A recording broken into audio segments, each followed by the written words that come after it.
Samsung Galaxy Z Fold 4 benchmarks are out. Hey, what's going on guys, welcome back to the channel, hope you all doing well. Samsung Galaxy Z Fold 4 benchmarks are out and the release date of these devices are still under question mark as insider information is out about release date of both foldable devices. Samsung is going to launch Samsung Galaxy Z Fold 4 in August along with Flip 4, Galaxy Watch 5 and Galaxy Buds. And according to Anthony, the mass production of these devices gets started. It was expected in July but started ahead of its time. He also mentioned Samsung officials on Unpack event. He said, "It is difficult to confirm the unconfirmed Unpack schedule." Before moving on, if you like the content, make sure to drop a like, subscribe to the channel and comment down below, are you guys satisfied with the benchmarks on Z Fold 4? First, it was Z Flip 4 where we see the Geekbench score, but now it's time for Samsung Galaxy Z Fold 4. The single core score is around 1351 and the multi-core score is around 3808. It is certainly better than the Z Flip 4, where Flip 4 is standing at 1277 for single core score and 3642 for multi-core score.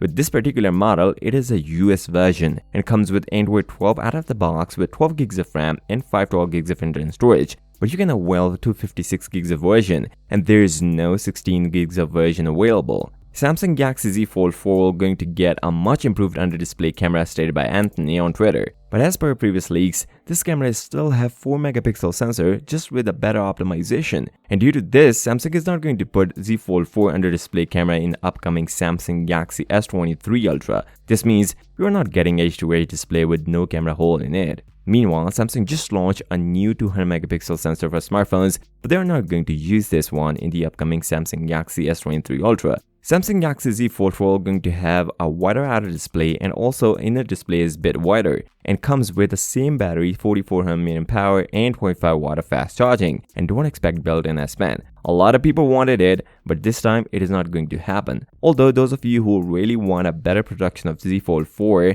will be happy since Samsung is going to put a new Super UDG. Ultra thin glass for better durability of Z Fold 4, and along with a better hinge, the phone will be a perfect foldable phone from Samsung. So with that being said, if you came this far, drop a like, subscribe to the channel and comment down below, are you guys satisfied with the benchmarks on Z Fold 4? I'll see you next time, till then, peace out.